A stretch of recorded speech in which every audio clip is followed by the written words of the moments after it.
Hi ಎಲ್ರಿಗೂ ನಮಸ್ಕಾರ. ಬನ್ನಿ ಇವತ್ತು ಮನೇಲೆ ಇಡ್ಲಿ ಸಾಂಬಾರು ಹೇಗೆ ಮಾಡೋದು ಅಂತ ನೋಡೋಣ. ಅದಕ್ಕೆ 100 ಗ್ರಾಮ್ ತೊಗರಿಬೇಳೆ ತೊಗೊಂಡು ತೊಳೆದ್ಬಿಟ್ಟು ಕುಕ್ಕರ್ಗೆ ಹಾಕ್ಕೊಳ್ಳೋಣ. ಕುಕ್ಕರ್ಗೆ 2 ಗ್ಲಾಸ್ ನೀರು ಹಾಕಿಬಿಟ್ಟು 4 ವಿಸಲ್ ಮಾಡ್ಕೊಳ್ಳೋಣ.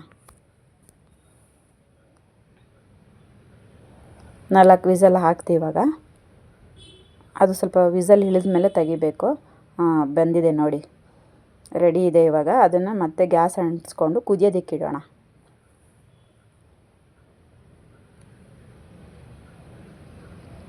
ಮತ್ತು ನಾನು ನಿಂಬೆಹಣ್ಣು ಸೈಜಷ್ಟು ಹುಣಸೆಹಣ್ಣು ತೊಗೊಂಬಿಟ್ಟು ರಸ ತೆಗೆದಿಟ್ಕೊಂಡಿದ್ದೀನಿ. ಆ ರಸಕ್ಕೆ ನಾನೇನು ಮಾಡ್ತೀನಿ ಅಂದರೆ ಮನೆಯಲ್ಲೇ ಸಾಂಬಾರು ಪುಡಿ ನಮ್ಮದು ಮನೇಲೆ ಏನು ಸಾಂಬಾರು ಪುಡಿ ಇರುತ್ತೋ ಅದನ್ನು ಹಾಕಿಬಿಟ್ಟು ಮಿಕ್ಸ್ ಮಾಡ್ತಿದ್ದೀನಿ. ಸ್ವಲ್ಪ ನೀರು ಸಹ ಹಾಕ್ಕೊಂಡು ಮಿಕ್ಸ್ ಮಾಡ್ಕೊಬೇಕು. ಮಿಕ್ಸ್ ಮಾಡೋಷ್ಟೊತ್ತಿಗೆ ಇದು ಬೆಂದಿದೆ. ಅದಕ್ಕೆ ನಾವು ಹಾಕ್ತಾಯಿದ್ದೀನಿ. ಹಾಕಿಬಿಟ್ಟು ಸ್ವಲ್ಪ ನೀರು ಸಹ ಹಾಕಿ ತಿಕ್ನೆಸ್ ನಮ್ಗೆ ಎಷ್ಟು ಬೇಕೋ ಅಷ್ಟು ತಿಕ್ನೆಸ್ ಮಾಡಿಕೊಂಡು ಕುದಿಯೋದಕ್ಕೆ ಇಡಬೇಕು. ಒಂದು 10 ನಿಮಿಷ ಸ್ಲಿಮ್ಮಲ್ಲೇ ಕುದಿಯೋದಕ್ಕೆ ಇಡಬೇಕು. ಅದನ್ನು ನಿಮಗೆ ಗೊತ್ತಾಗುತ್ತೆ, ಅದು ಕುದೀತಿದ್ದು ಸ್ಮೆಲ್ ಬರುತ್ತೆ ಕುದಿಯೋಕೆ ಇಟ್ಟಾಗ. ಮತ್ತು ನಮ್ಗೆ ರುಚಿಗೆ ಎಷ್ಟು ಬೇಕೋ ಅಷ್ಟು ಉಪ್ಪು ಹಾಕ್ಕೊಳ್ಳೋಣ. ಅದು ಸ್ಮೆಲ್ ಬರ್ತಿರುತ್ತೆ, ನಮ್ಗೆ ಗೊತ್ತಾಗುತ್ತೆ ಅದು ಬೆಂದಿದೆ. ಓಕೆ, ಅದನ್ನು ಬೆಂದಾದಮೇಲೆ ಸೈಡ್ ಇಟ್ಕೊಂಡ್ಬಿಟ್ಟು ನಾವು ಈ ಕಡೆ ಇನ್ನೊಂದು ಕಡೆ ಒಗ್ಗರಣೆ ರೆಡಿ ಮಾಡ್ಕೊಳ್ಳೋಣ.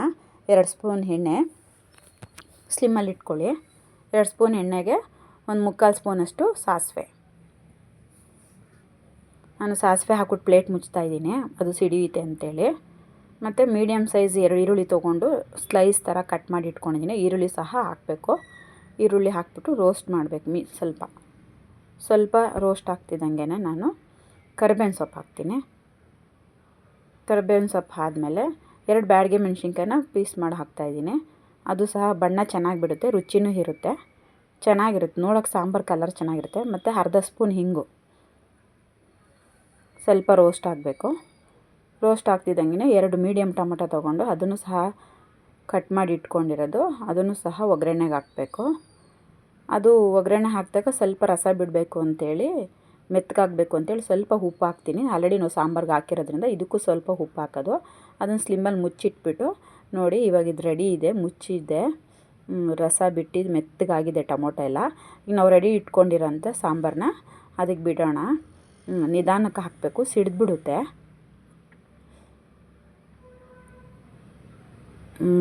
ರೆಡಿ ಆಗ್ತಿದೆ. ಇವಾಗ ಕೊತ್ತಂಬರಿ ಸೊಪ್ಪು ಹಾಕೋಣ. ಕೊತ್ತಂಬರಿ ಸೊಪ್ಪು ಹಾಕಿಬಿಟ್ಟು 1/4 ಸ್ಪೂನಷ್ಟು ಬೆಲ್ಲ ಹಾಕಬೇಕು.